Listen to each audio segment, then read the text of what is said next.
responsibilidad, ng tagumpay o kabiguan, ng ligaya o lungkot.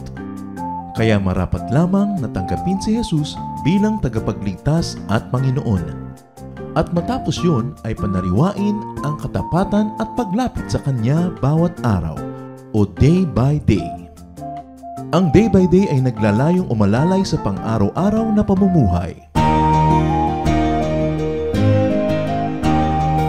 Narito po si Kuya Ed Lapis sa mensaheng pinamagatang Discipline for Peace of Mind.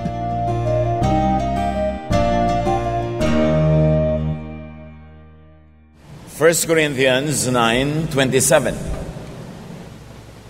I keep my body under control and make it my slave. Sinusupil, pinipigil ko ang aking sarili para ako ang maghari sa aking pagkatao. Discipline for peace of mind. Paano nga ba sa paraan ng disiplina ay magkakaroon tayo ng matiwasay, tahimik na kaisipan, damdamin, buhay? Panginoon, salamat po dahil kayo ang kapayapaan namin at tinuturuan nyo kaming maging payapa. Ano man ang kalagayan ng aming kapaligiran.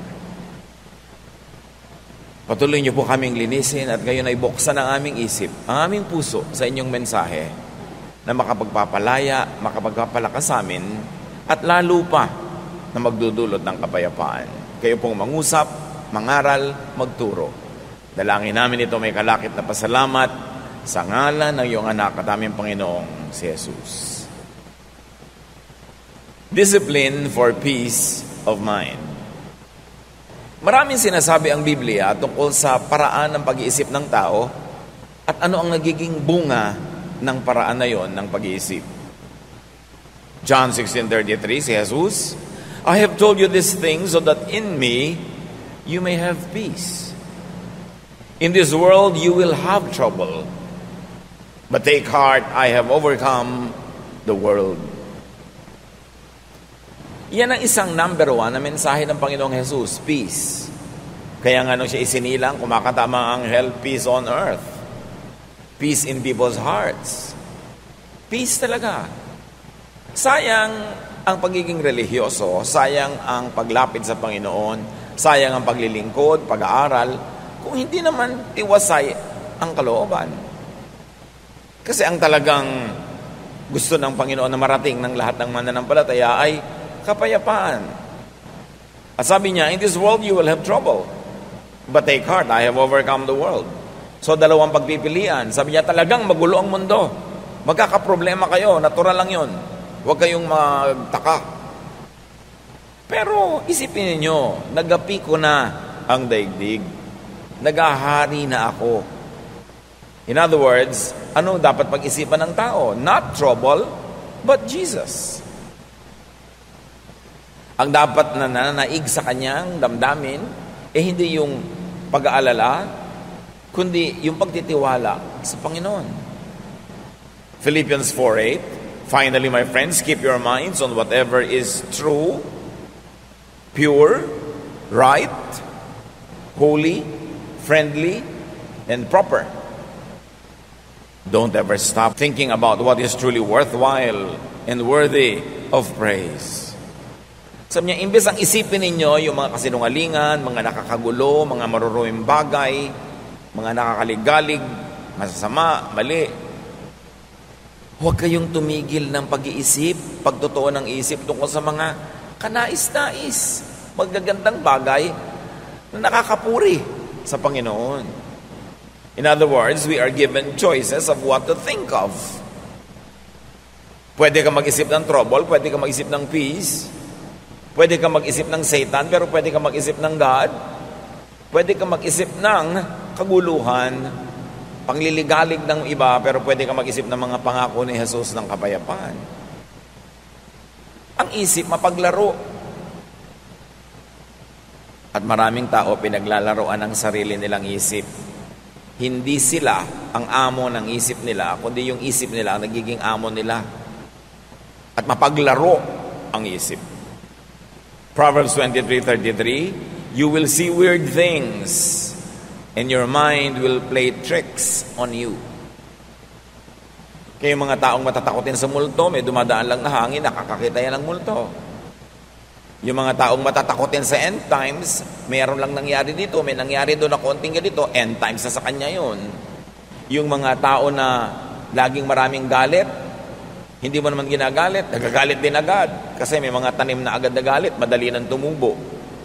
Paglalaruan ka ng isip mo, at ililigaw ka ng isip mo.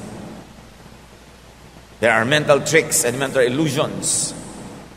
So watch your mind. Yung mga selosa, lagi nakakakita ng pagsiselosan. Yung mga takot na takot mawala ng pera, laging nakakakita ng paghihirap at pagdarahop. Yung takot na takot sa sakit, laging nakakakita at nakakaramdam ng kung ano-ano. Mga laro ng isip. Matthew 6:34, don't worry about tomorrow. It will take care of itself. You have enough to worry about today.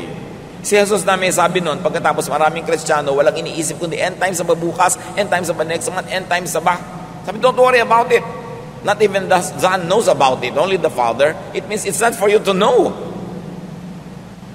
Kasi kung para malaman mo yan, di dapat binunyag.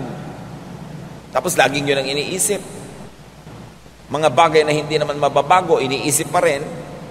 Ang nagbabago lang damdamin, nalulungkot at natakot. So you don't worry about tomorrow. Bakit? Kawaworry mo ba? Mapapalitan mo ba yan? Maiiba mo? Hindi rin. So sayang lang ang pagod mo. And worry is thought. On the reverse, thought is worry. Pag palaisip, mapag-alala. Pag laging nakakaalala, madalas lang malungkot. Kaya nga sabi ng isang tula, better by far you should forget and smile than that you should remember and be sad.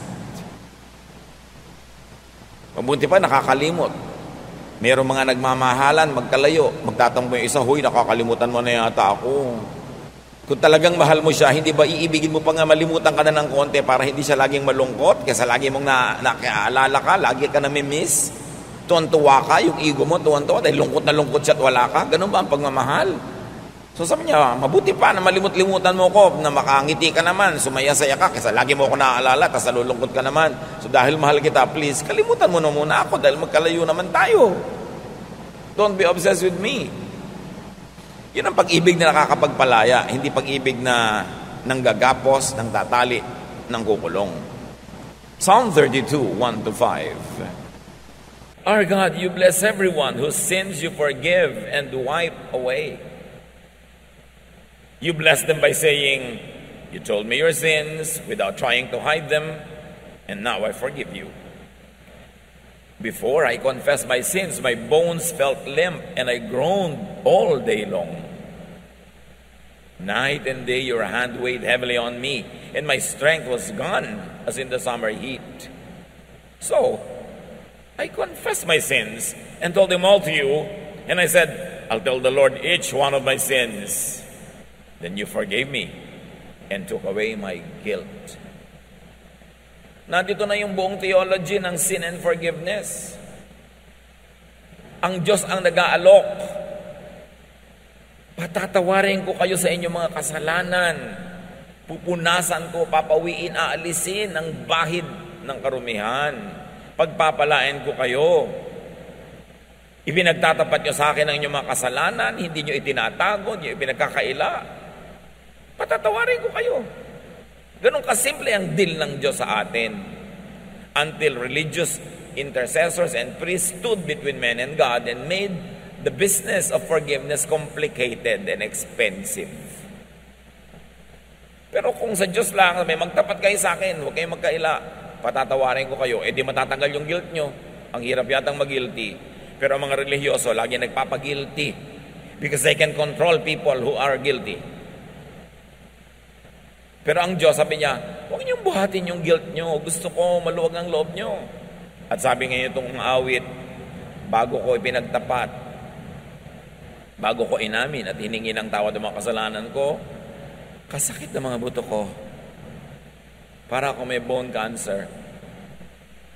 Umaatungal ako araw-gabi sa sakit. Araw-gabi, napakabigat ng pasanin ko. At ang aking lakas ay parang sinisip-sip ng init ng tagaraw. Kaya naman, ipinagtapat ko sa Diyos sa aking mga kasalanan. Wala akong iniwan. Hiningi ko ng tawad. At pinatawad niya ako. Inalis niya ang aking heavy guilt feelings. Ang ministry ng Diyos mang-alis ng guilt. Ang ministry ng mga relihiyosong nagpapahirap ng buhay ng kapwa, magpagilty. Kumusta? Ang damdamin nyo ngayong oras na to, kayo ba'y punong-puno ng guilt o malaya, magaan? Hindi dahil holy kayo, hindi dahil tayo ay perfect, kundi dahil nagtatapat tayo sa Diyos at pinapatawad naman niya tayo, ito yung nagtatapat tayo. Mahirap na dala ng isip yung guilt. But guilt, forgiveness, peace are all thoughts. Nasa isip yan. Confess unto peace. Diretso sa Diyos. Hindi mo kailangan padaanin pa kung kani-kaninong tao yung confession mo. May bayad pa. Diretso sa Diyos. Yan ang gusto niya. Yan ang pinapalaya niya tayo. Hindi niya tayo hinahanapan ng perfection. Ang ginawa niya para mawala yung guilt natin, hindi siya nagre-require ng 100% holiness. Ipagtapat mo lang, ihingi mo ng tawad, and you are wiped clean. Not because you are clean, but because you are made clean by God, by God's kindness, and especially by God's kindness through the work of Jesus. Romans 8, 1-2. If you belong to Christ, you won't be punished. Tapos yung iba takot na takot pa. Ay, Kristiyano na ako pero nagkasala ako. Meron na naman akong parusahan. Tanggal na naman ang salvation ko. Sinabi na nga, if you belong to Christ, you won't be punished. Bakit ang kulit? Gustong-gusto yung may punishment. At gustong-gusto ng mga ibalang teacher, laging may punishment. Kasi yung may punishment, nagigilty ang mga tao. At yung nagigilty, mas madali silang pasunurin. If you belong to Jesus Christ, you won't be punished. Mahirap bang maintindihan yan? The Holy Spirit will give you life that comes from Christ Jesus, not from your own deeds, not from your own performance, but from Christ Jesus, and will set you free from sin and death. When you are freed from sin, it doesn't mean you are freed from committing sin, because kahit na kay Christ ka na, once in a while you fall and commit sin. So what does it mean you will be freed from sin? You will be freed from the punishment of sin, because Jesus took the punishment. And you will be freed from the guilt of sin, because when you know that when you confess of the Lord, He forgives, therefore you are free from the guilt and the punishment of sin. But no Christian is really free from the actual act of doing sin, because God knows that we are not perfect. God remembers that we are dust. Kaya naglagay siya ng daan para makabalik ang lahat ng nadadapa. Confession. If we confess our sins, He is faithful and just and will forgive us and will give us a renewed heart. Hindi yun mahirap maintindihan. Kawawa ang mga nasa Panginoon na lagi pang guilty, lagi pang natatakot, lagi pang nag-iisip na siya ay mapaparusahan, mawawala sa presensya ng Diyos, etc. Be free in Jesus, and freedom is thought. Again, nasa isip yan. Meanwhile, the thought of torture is punishment. Pag naiisip mong mapaparusahan ka, naiisip mong magugunaw ang mundo, maiisip mong dadaling ka sa impyerno na naman, nasa Panginoon ka na, matutorture ka lang. Nawawala yung joy of your salvation, bagamat hindi nawawala yung salvation. Romans 6:14, don't let sin keep ruling your lives. You are ruled by God's kindness and not by the law. Hindi ang ibig sabihin ng don't let sin keep ruling your lives, dapat hindi ka na nagkakasala. Ang ibig sabihin nun, yes, nagkakasala ka pa rin, hindi ka talaga perfect, ang kapatid mo, ang mga kasama mo, magkakasala pa rin. Pero huwag yung takot sa parusa ang maghari sa buhay nyo. Ang paghariin nyo sa buhay nyo ay ang Diyos, ang kanyang kabaitan, at hindi yung law na nagbibigay ng punishment. Romans 6:14, read it over and over again. Don't let sin keep ruling your lives. In other words, don't let the fear of sin and the guilt of sin keep ruling your lives. You are ruled by God's kindness, not by your perfection, not by the law, or not by obeying the law. It doesn't mean do not sin. But it only means do not be a slave of the fear of sin and punishment. But of course, it's always preferred that we minimize sin. You cannot be sinless, but you should sin less and less and less. That is desirable. But sinlessness is unattainable in this life. Sino man na mag-iisip noon ay laging mabibigo, laging magigilty, matotorture, wala yung peace. Kaya alam mo na hindi yun ang tamang reading eh. Kasi pag tama ang reading mo ng scripture at application, ang bunga, peace. Thought of sin is master. But the thought of life in Jesus is liberator and your new master. Anong kinalaman ng mga verses na yan sa gusto natin pag-usapan na discipline for peace of mind? Inisa-isa lang naman natin ang mga pwedeng magtanggal ng peace of mind, di ba? Anong disiplina ang kailangan natin para maghari yung peace of mind? Unawain ito. Thoughts become emotions, and emotions become blood chemistry. Pag may naisip ka, magiging emosyon yun. Either nakakalungkot ang naisip mo, lulungkot ka, nakakasaya, sasaya ka, nakakapagpaselos, magseselos ka, nakakapagpainggit, maiinggit ka. Basta may inisip ka, magkakaroon yun ng emotional equivalent in your system. And your emotion will change your blood chemistry. Napatunayan na ng siyensya yan. Kahit nga ang pag-iyak, bakit ang iyak ng iyak bago matulog, biglang ang sarap ng tulog? Kasi napatunayan na sa luha, kasama yung mga toxins, mga lason related to stress. Yung naninigas ang katawan mo, yung ikaw ay halos himatayin, yung hirap na hirap ka, yung toxin na yon lumalabas kasama ng luha. Kaya nalungkot ka, lumuha ka, lumabas yung toxin. Kaya yung mga hindi umiiyak, yung ayaw umiyak, nagtitigas-tigasan, yun na biglang naninigas eh. Kasi hindi na ilalabas yung emosyon. So, kung anong iniisip mo, magiging blood chemistry. Science has proven over and over that toxic thoughts show up as disease. Yung mga inggitera, selosa, inisin, masamain ang loob, magagalitin, mga laging may negative emotion, marami ang sakit. Kasi ang negative emotion changes blood chemistry, changes heartbeat, changes yung mga blood vessels, sumisikip, humataas ang blood pressure mo, kaya ka nagkakasakit.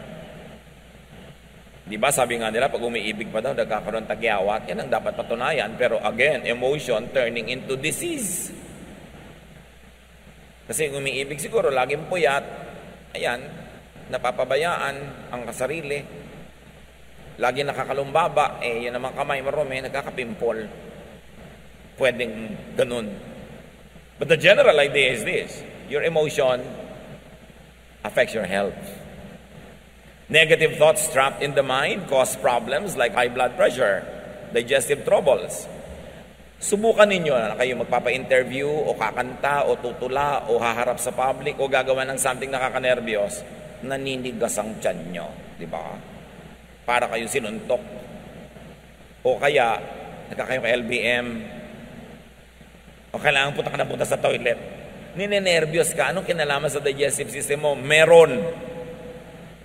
Negative emotions affect the digestive system. Di ba kaya nga kung nalulungkot ka, hindi ka makalulo ng pagkain, hindi ka makakain, hindi ka matunawan? Anong kinalaman ng tiyan mo doon sa boyfriend mo na nakita mong may ibang kaakbay sa mall? Bakit hindi ka makalulon? Anong kinalaman ng lalamunan mo doon? Meron. Kasi yung emotion mo nakaka-apekto sa iyong katawan. Pero yun namang biglang tinextang ka ng sangkaterbang I love you, nako, sarap-sarap mong nguya at kumain. Ang pangunguyakoy mo ay talagang wagas. Dahil sa text. Ano ba yung text? Letra. Nakita ng mata mo yung letra, na-decode ng brain mong ibig sabihin. Inassign na niya ng emotional value. Sumaya ka. Sumarap. Ang napakatabang mong kinakain. Dahil sa iyong emosyon. Pero ano man ang sarap ng kinakain, naalala mo na yung boyfriend mo, iba kami ka-date na iba, naku, nawawala ng halaga lahat yan. Jeremiah 17:9, The heart is deceitful above all things and beyond cure. And read mind for heart. Talinghaga yun. Ang totoong tinutukoy dito, isip. Huwag padala sa isip. Kontrolin ang isip. Dinadala ka ng isip mo sa matatakot ka, dinadala ka sa magsiselos ka, dinadala ka sa magagalit ka, huwag kang padala, siya ang kontrolin mo. Proverbs 23:33, you will see weird things and your mind will play tricks on you. May nakita ka lang halimbawang kung anong papel na may telephone number sa bulsa ng iyong asawa. Your mind will play tricks. Kung ano-ano na ang mangyayaring kwento niya, buong-buo na yon. Kahit saan sila nag-check-in, anong minerienda nila, gaano sila katagal magkasama. Dahil paglalaro ka ng isip mo, dadalin ka actually sa gusto mong puntahan. Alam naman ng isip mo kasi yung takbo ng utak mo, kaya doon ka na niya dadalin. Kaya kung saan mo gusto papuntahin yung isip mo, mag-practice ka na doon nagpupunta yung iniisip mo. Kasi dadaling ka nun automatically when you are not in control. What you think of, you see. You imagine, you dream of. That's why dreams could become your realities. Pagka nabubuhay ka sa pantasya. Marami mga tao dahil sa fantasy, may pinafantasize sila isang tao na gustong-gusto nila, ini-imagine nila na gusto din sila. Hindi naman sila man lang kilala. May mga tao na sa public places, pag may mga kasama silang laging nandun din, mga opisina siguro, mga restaurant, o mga public places like this, napapansin nila na yung crush nila laging doon nakatingin, doon sila uupo. Tapos sasabihin, nakita mo, tingin ang tingin sa akin. They create their illusions. Paano hindi ka makikita? Kahit saan lumingon, nakabalandra yung mukha mo doon. Kung dadaan sa ganitong koridor, nakakalat ka doon. Dadaan sa ganong hagdan, nandun ka. Tapos sasabihin mo, sinusundan-sundan ka. Illusion. Dapat kinikilala mo kung ano yung illusion, ano yung realidad, para nakatungtong ka sa lupa. Thoughts could become lifestyle. Pag nag-iisip ka lagi na magugunaw na ang mundo bukas, hindi ka na magtatrabaho. Papamigay mo na yung mga property mo. Tapos hindi naman nagunaw, wala ka ngayong property, sorry ka na lang. Paano bang magunaw na may property ka pa rin? Bakit naman masama ba yun? Magugunaw na ang mundo, magbibitiw na ako sa trabaho, hindi ko na papapasukin sa school ang mga anak ko. Bakit masama bang maabutan ng pagkagunaw ng mundo yung anak mo na nasa school? Pagka lagi mong iniisip, it will become your lifestyle. Thoughts could become actions, habits, behavior, character. Kaya pag lagi mong iniisip na ang Diyos masungit, godly ka, magiging masungit ka. Pag iniisip mo ang Diyos, lagi nanguhusga ng kapwa, ikaw din, nanghusga ka ng husga. Kasi nang iniisip mo tungkol sa Diyos, nire-reflect mo ngayon sa buhay mo. What do you think of God? Ano bang iniisip niyo tungkol sa Diyos? Na gusto nyo ngayong i-model. Pagka ang iniisip mo, ang Diyos, tuwing nakakakita nagkakamali, lagi niyang sinisita, mahilig ka ngayong manita. Pero kung iniisip mo na ang Diyos, mahilig magpatawad, nagiging mapagpatawad ka rin. What do you think of God determines your behavior. Nagiging salamin ka ng iyong isip at nakikita ng kapwa kung anong iniisip mo sa pamamagitan ng iyong mga kilos. Mark 7:20-23, Jesus said, "What comes from your heart is what makes you unclean. Out of your heart come evil thoughts. All this come from your heart, and they are what make you unfit to worship God." Again, heart is to be read as mind. Sabi, ang lahat ng gagaling sa isip mo. Kaya ganyan ka magdamit, kaya ganyan ka kumain, kaya ganyan ka kumilos, kaya ganyan ka makisalamuha, makitungo sa tao, kasi ganyan ka mag-isip. Ngayon, gusto mong palitan yon, edi palitan mo ang paraan ng iyong pag-iisip. Kasi yung isip mo ang factory ng lahat ng ginagawa mo sa buhay, doon yun nagmumula. And if you don't watch it, thoughts can vex, trouble, and stress you. May bagyo. Lula ng isang bangka si Jesus at ang kanyang mga alagad. The same bagyo, the same bangka. Group 1, worried yung mga disciples. Group 2, nag-iisa si Jesus, sleeping. Magkaiba kasi sila ng iniisip tungkol doon sa bagyo eh. So merong relaxed. Kumisan nga, ibig-ibig mong mainggit doon sa mga taong sobrang relaxed.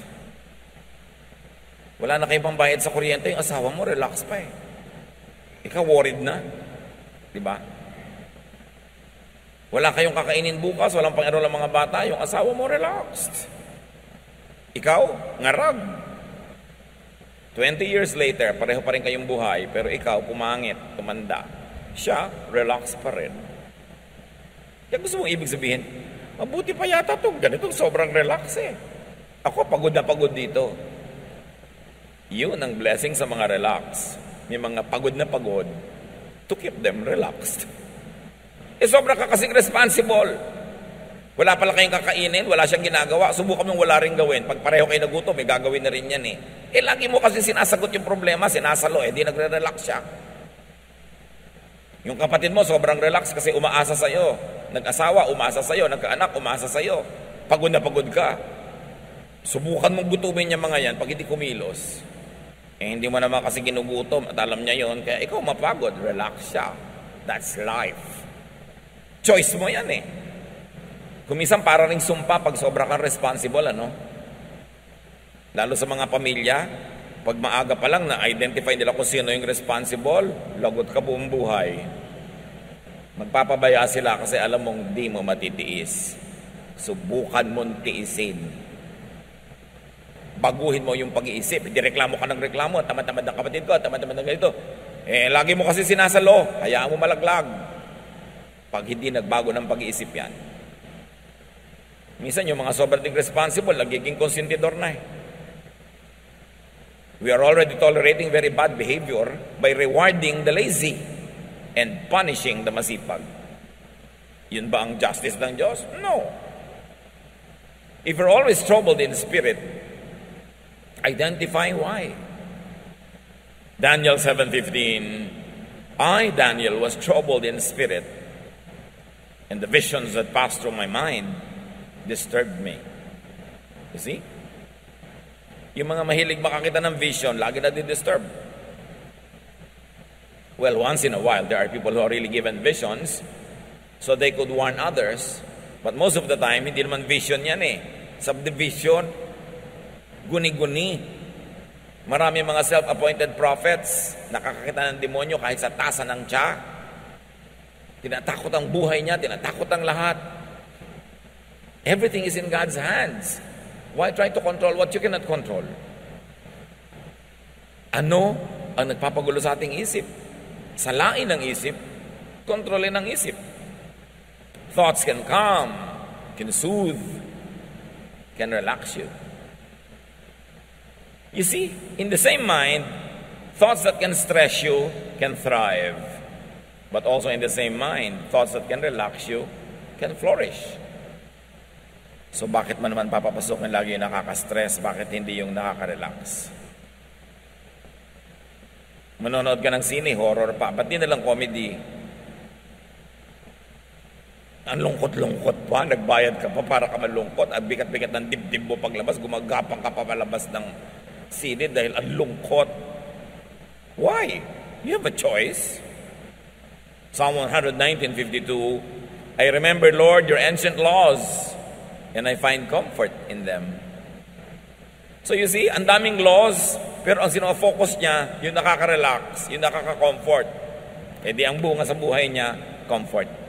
Psalm 27:4, one thing I ask from the Lord, this only do I seek, that I may dwell in the house of the Lord all the days of my life, to gaze on the beauty of the Lord. Isa lang naman ang hiling ko sa Diyos, sabi niya, na araw-araw nandun ako sa kanyang tahanan para pagmasdan ko, malimi-limi, maisip-isip ko ang kanyang kagandahan. Because beauty relaxes. So, sabi niya, gusto kong magpunta sa church araw-araw para ako ma-relax, para ma-enjoy ko ang kagandahan ng Panginoon. Tapos magpunta mo doon, marami mga bully, marami mga huwes, marami mga hukom, marami mga abogado, na umuusig sa'yo, nagja-judge sa'yo, hindi nakaka-relax yun. Hindi dapat ganun ang atmosphere in the house of the Lord. As you think, you become.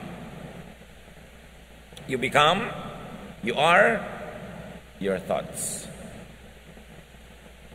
Ano pa talaga ang nagde-define ng ating pagkatao? Ito yung ating pag-iisip. Ikaw ay ang pag-iisip mo. Ang pag-iisip mo ay ikaw. Proverbs 23:7, for as he thinks in his heart, so is he. Paano ka mag-isip, magiging ganun ka. So change your life by changing your thoughts. Ang sinasabi lang nating change, yung nakaka-stress, yung nakakagulo. Yun namang nakakapagpasaya, di huwag nyo nang palitan dahil masaya na kayo eh. O kaya palitan nyo ng mas nakakasaya pa. Romans 12:2, let God change the way you think. Then you will know how to do everything that is good and pleasing to Him. Gusto ng Diyos, relax ka, peaceful. Ayaw niya na ikaw ay stressed and vexed and troubled and afraid. Hindi business ng Diyos manakot. Business niyang magpatahan ng umiiyak, magpapayapa, umalo-alo para tayo matahimik. 1 Corinthians 14:20, stop thinking like children. In regard to evil, be infants. But in your thinking, be adults. Grow up. Tigilan ang pag-iisip bata, lalo't hindi ka na talaga bata. Baguhin ang pamamaraan. Sabi ni Paul, when I was a child, I thought like a child, I spoke like a child, I reasoned like a child. But now that I'm a man, I gave up childish ways. Ganon din tayo sa ating spiritualidad. Dapat mag-mature. Change what gives you trouble. Change the way you think so that you will be happier. You will be more peaceful. Think your way into mental, emotional, and physical rest. Yung kapahingahan, parang isang pupuntahan. Yung pag-iisip, yun yung ruta na dinadaanan mo. Mag-isip ka sa paraan, ang ending, restful. Ang ending, relaxing. So think your way into rest, into relaxation, into peace, into serenity. 2 Corinthians 10:5, we demolish arguments and every pretension that sets itself up against the knowledge of God, and we take captive every thought to make it obedient to Christ. Ginigiba namin ang lahat ng anumang pangangatwiran at mga pagkukunwari na bumabangga sa tunay na pagkakilala sa Diyos. At ipinabibihag namin ang anumang iniisip namin kay Kristo. Binibihag, ginagapi, kinukulong, ginagapos namin aming utak para ito pasunurin kay Kristo, hindi kay Satan. At hindi lang yun tungkol sa paggawa ng kabanalan at mga karelihiyosohan. Yun ay tungkol sa paghahanap ng tunay na kapayapaan, katahimikan, pahinga na siyang ibig-ibigay ng Diyos sa pamamagitan ni Jesus. Binabangga, dinudurog namin ng anumang mga pagpapunwari na karunungang makadiyos. Pero kung ang ending nakakagulo, nakakapagpagulo, nakakatakot, hindi yan galing sa Diyos, binabangga, dinudurog namin yan. Iyan ay isang pagkukunwari. Kung paano mo malalaman na masarap ang luto, pag tinikman mo na, doon mo malalaman kung tama ang interpretation of God's Word. Pag ang ending sa buhay mo, peace, serenity, love, quietude. Yan ang tamang bunga ng tamang interpretation ng salita ng Diyos. Kung i-interpret mo ang bunga na ligalig ka, naging judgmental ka, natakot ka, hindi yan dapat ang bunga, mali ang basa. Sabi ni Jesus, I came that you might have peace, that you might have life, and have it abundantly. So alam mo, pag tama, Pastor, ano po bang tamang interpretation? Yung ang ending, pumapayapa ka, tumatahimik ka. Yun ang tamang interpretation. Siyempre, magigilig-galig ka rin sa mga mali para itama mo. Pero hindi to the point na naligalig ka na pagharian ka na ng takot. Kasi, okay, na-realize mo mali ka, hindi mo maitama-tama pa ngayon, o kulang ang pagtatama mo, di magtatapat ka sa Diyos, o meron ka ng confession, may forgiveness ka na, peace pa rin ang ending.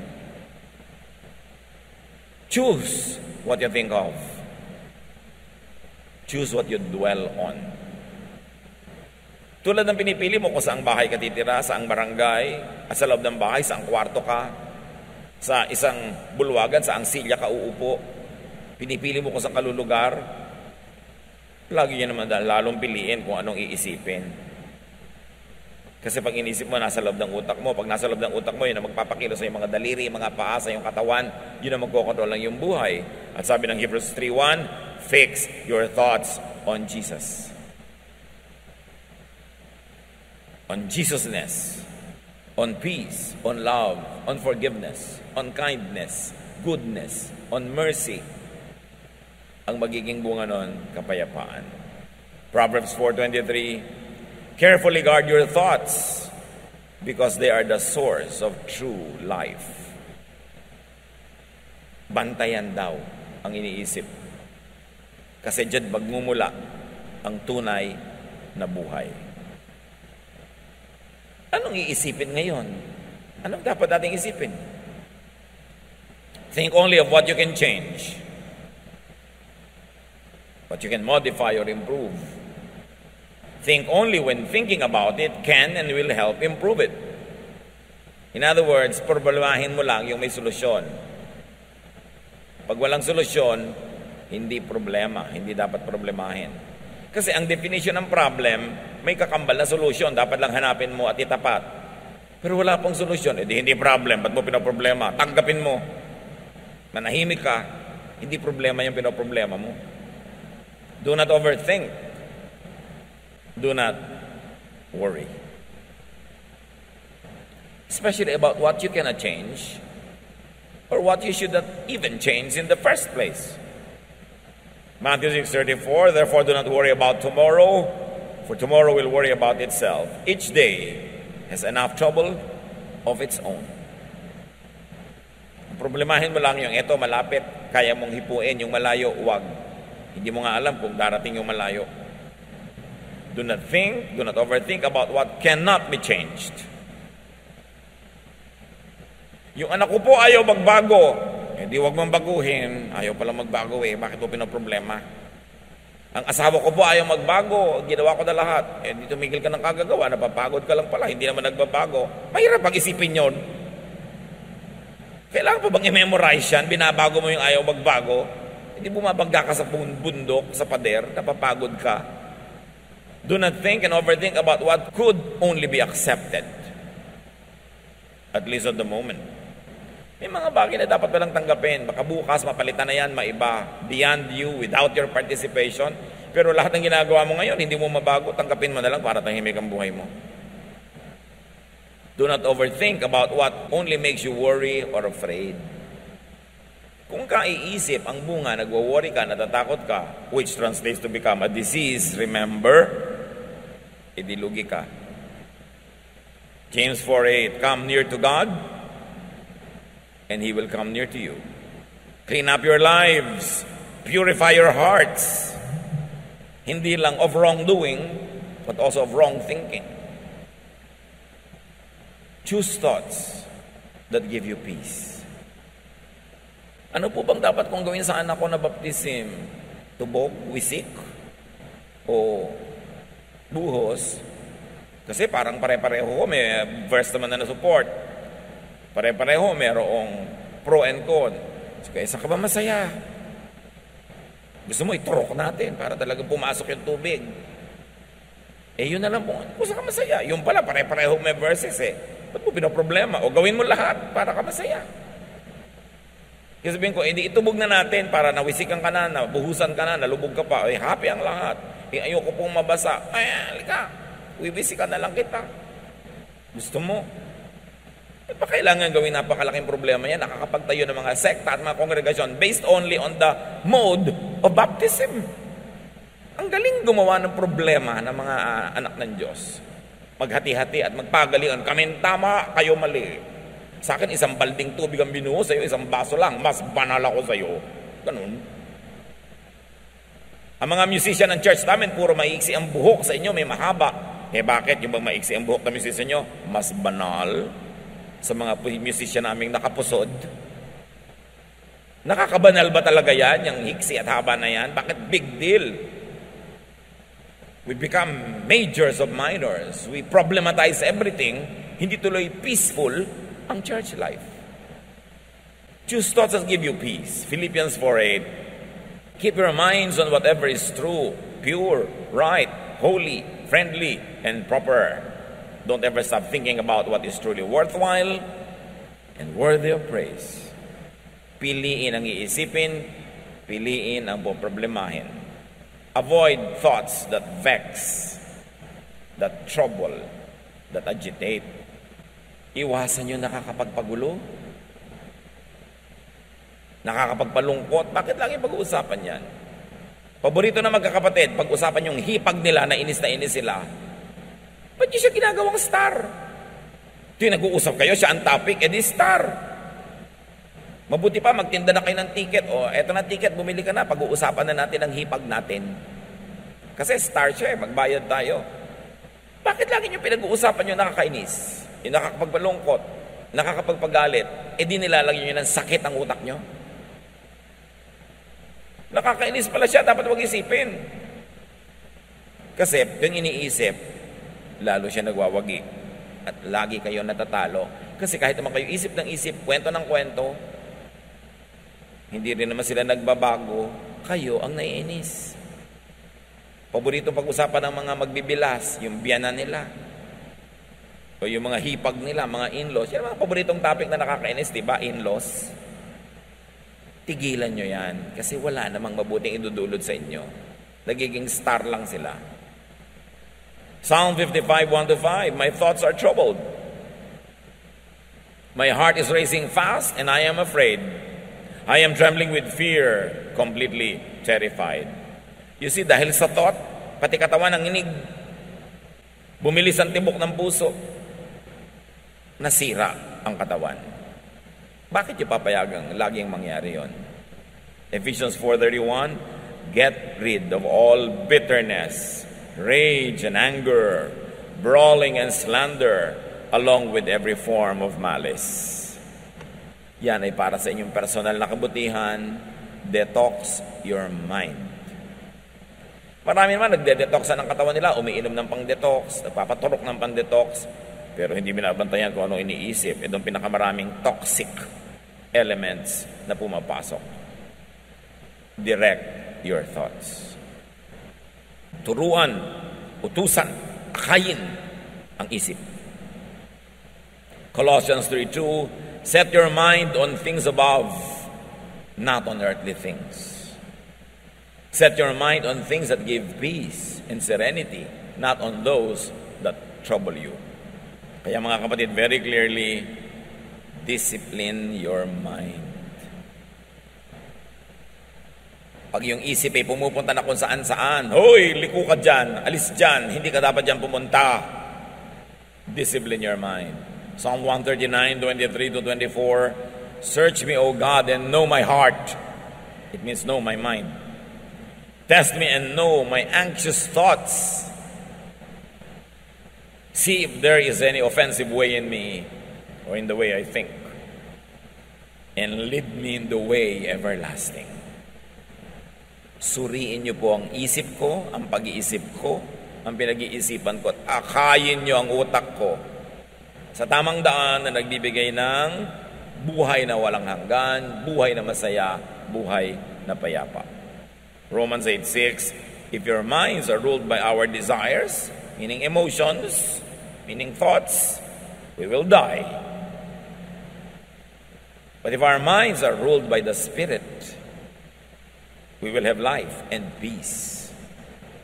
So paghariin ang Espiritu ng Diyos sa ating kokote, sa ating isip, Proverbs 15:32, those who disregard discipline despise themselves, but one who heeds correction gains understanding.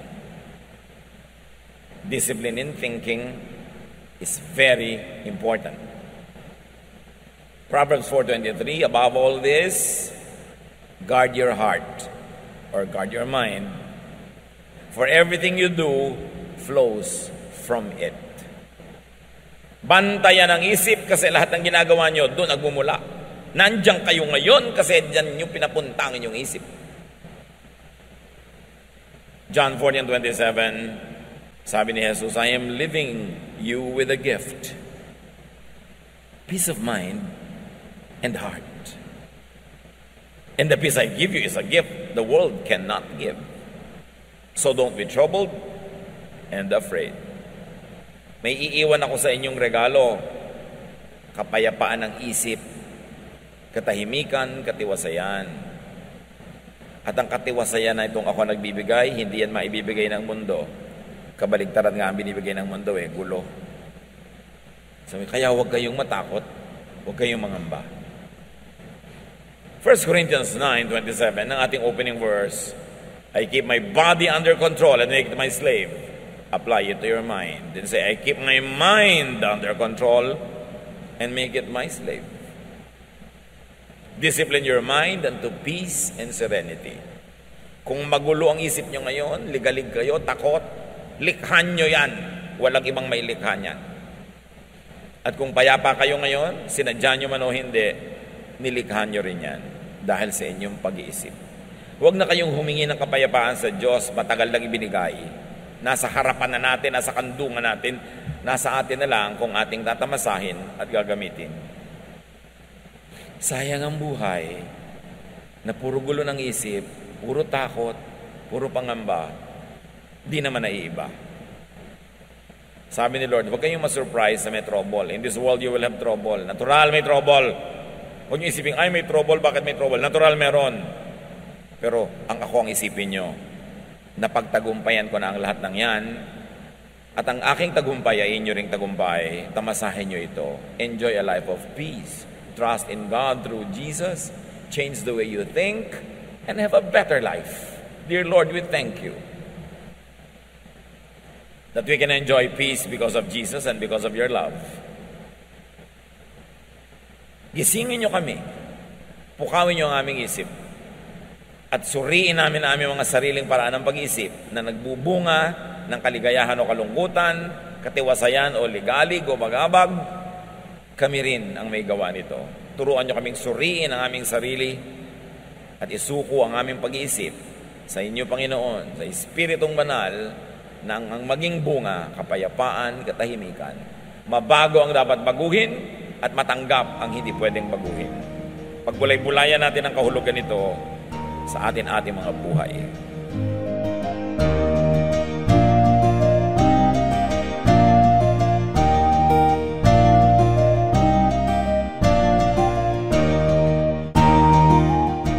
Ang katatapos pong mensahe ni Kuya Ed Lapiz ay pinamagatang Discipline for Peace of Mind.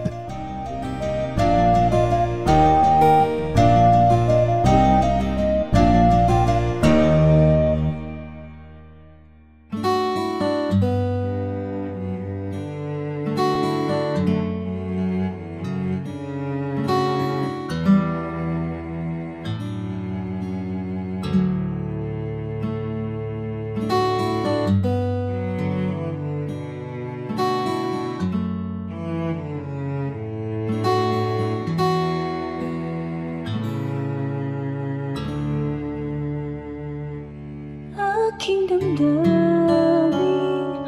di mapalagi, at ang isipan ay laging ligaw, di mawawari ang buhay palagi, kahit itama ay hindi sapat. Nais kong itabang lahat, ngunit iabot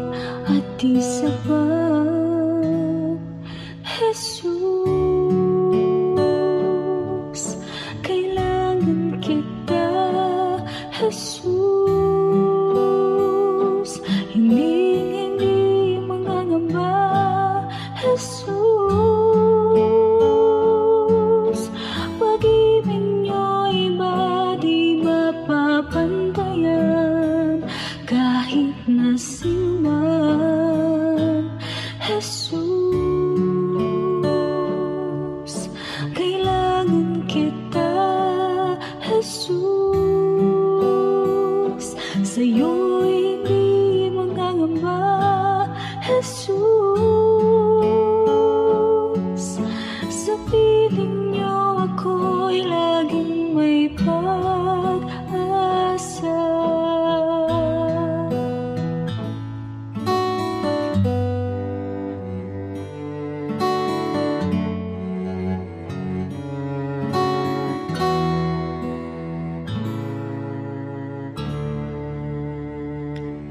Aking damdamin, di ba palagi at ang isipan ay laging ikaw, di mawawari ang buhay palagi kahit itama ay hindi sapat. Nais kong itama ang lahat, ngunit di abot at di sapat. Jesus, kailangan kita. Jesus, hindi mangangamba. Jesus, pag-ibig niyo'y iba di mapapantayan kahit na sino man. Jesus, kailangan kita.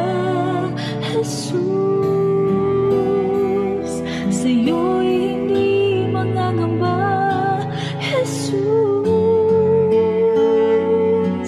sa piling niyo ako'y laging may pag-asa.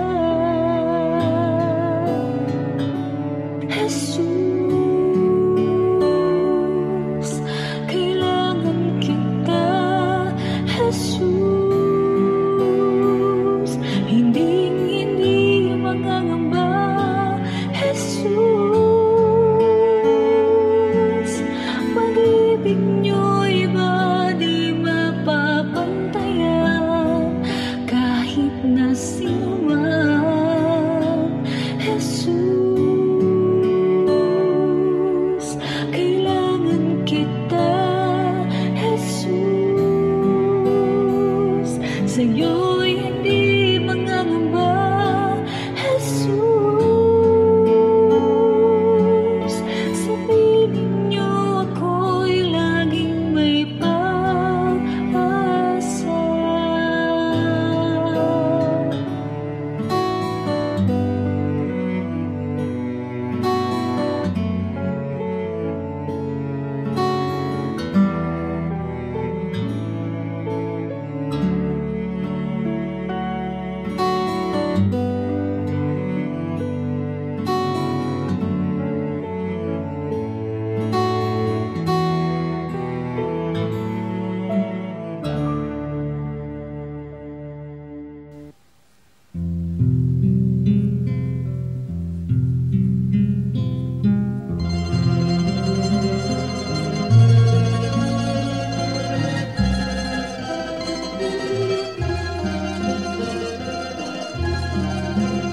Nagdaan ng kahapon, iniwan ang layon, subalit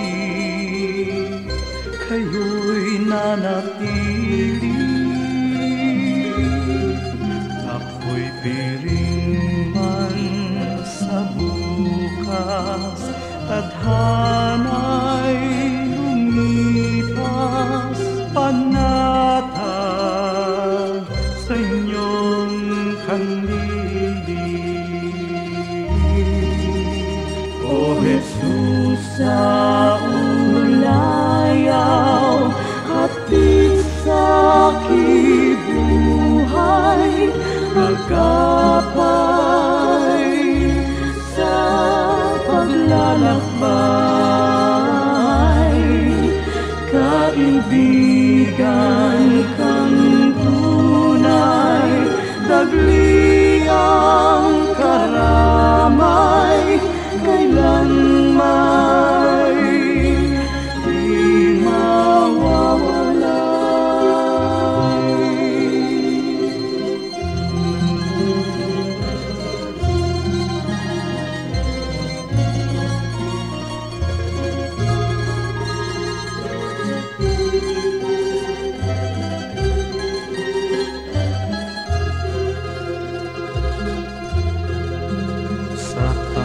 Labis ng iyong hiya, masakit at hirap, sadyang hindi mananaig. O Jesus, kaulayaw, gawin pang malinaw sa akin ang iyong pag-ibig. O Jesus, sa ulayaw, hatid sa aking buhay, agapay sa paglalakbay. Kaibigan kang tunay, dagli ang karamay, kailanman di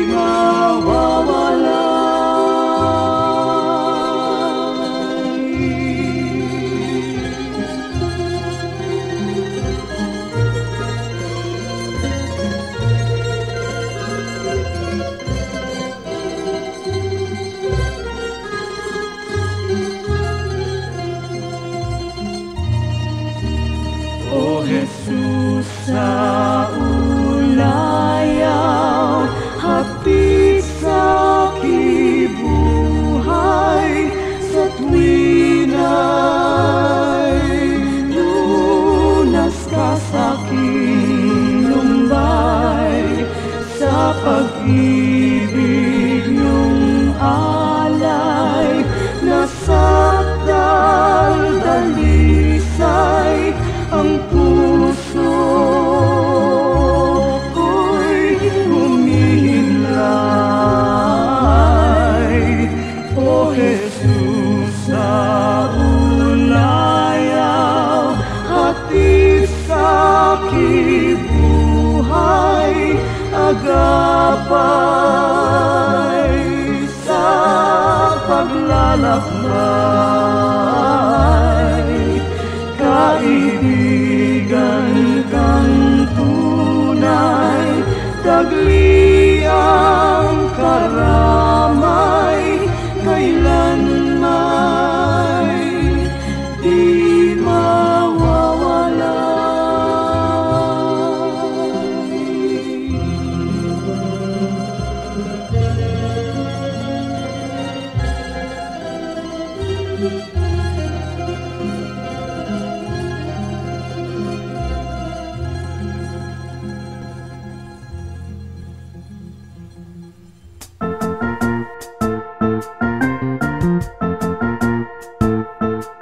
Oras na po para pansamantalang magpaalam ang programang Day by Day.